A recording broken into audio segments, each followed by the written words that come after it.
All right, let's jump right in. There's a quiet revolution happening, and it's probably sitting right there in your pocket. You see, mental health support isn't just for a therapist's office anymore.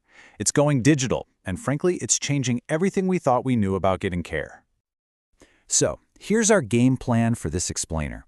We're going to cover the incredible scale of this industry, get to know the AI therapists that are available 24/7, and then look at what's beyond the bot, like therapies with real humans or even VR.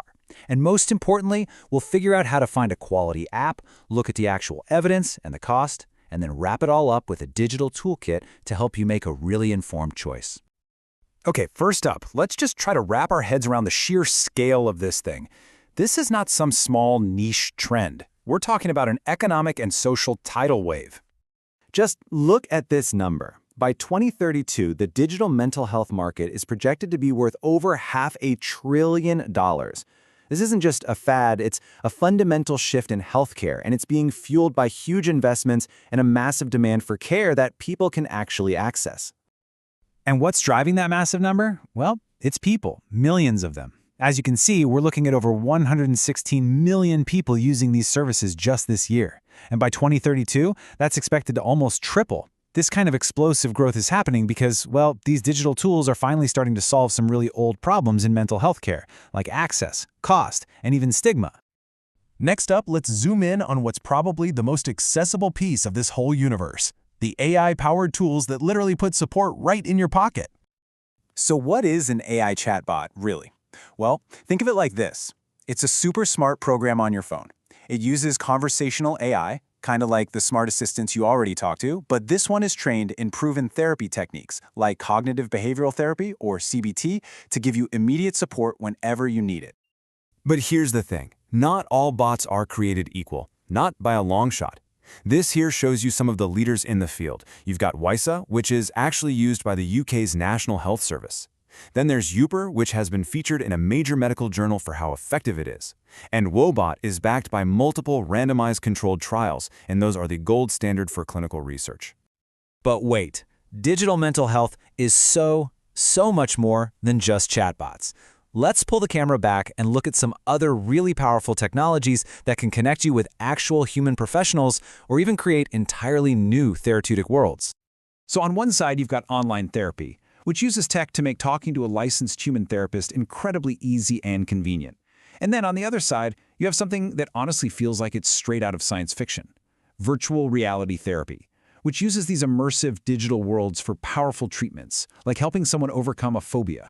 And here are some of the big players you should know about. For online therapy, platforms like BetterHelp and Talkspace have become household names, connecting millions of people with licensed professionals. And in the more specialized world of VR, you have companies like OVRcom, who are building these amazing programs to help people conquer specific fears, like a fear of flying or spiders, all from the safety of their own home. Okay, so here's the big challenge, right? With thousands and thousands of apps out there, how in the world do you find one that's actually safe, effective, and is going to respect your privacy? It can seriously feel like searching for a needle in a haystack. So here's probably the most important piece of advice I can give you. Don't just go searching the App Store randomly. Instead, go to trusted sources that have already done the hard work of checking these apps out. I'm talking about organizations like the American Psychological Association, or APA, and government bodies like NICE in the UK. They actually maintain databases that check for clinical evidence, privacy, and safety, so you don't have to. All right, now let's get down to the two questions that I'm sure are on your mind, the ones that really matter. First, with all these options, is there any real proof that this stuff actually works? And second, what's it gonna cost? I mean, this is the million-dollar question, isn't it? Beyond all the slick marketing and the venture capital funding, is there real, hard scientific evidence that these digital tools can actually make a difference in people's lives? And the answer is a resounding yes. We actually have the data to back it up. This chart breaks down dozens of clinical trials, ranking different approaches by their effect size, which is basically just a scientific way of measuring how well something works. And what's really fascinating here is that the hybrid models, the ones that combine AI with a human therapist, showed the biggest positive effect.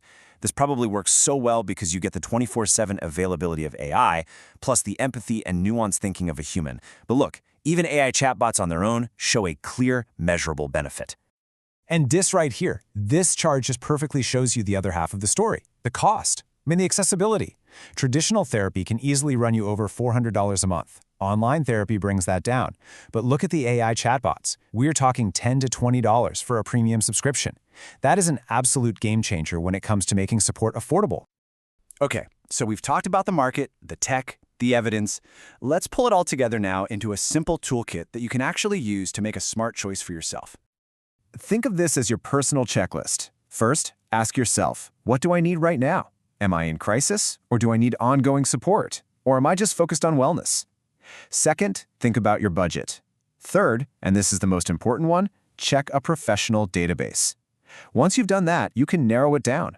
If you're dealing with a specific phobia, VR is a fantastic option. If you need a licensed therapist, then online platforms are the way to go.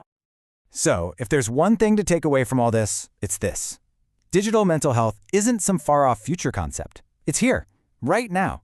It's proving to be effective, and it's making quality care more accessible and affordable than it has ever been. The power is really in your hands to find the right tool, and the secret is just to choose wisely, using those evidence-based resources we've talked about. You know, all of the incredible information we've gone through today was based on the super comprehensive Global Digital Mental Health Solutions Report, which was put together by Dr. El Mostafa Bouatan. If this stuff fascinates you and you want to go even deeper, seriously, find him on LinkedIn and connect. It's a field that's only going to get bigger.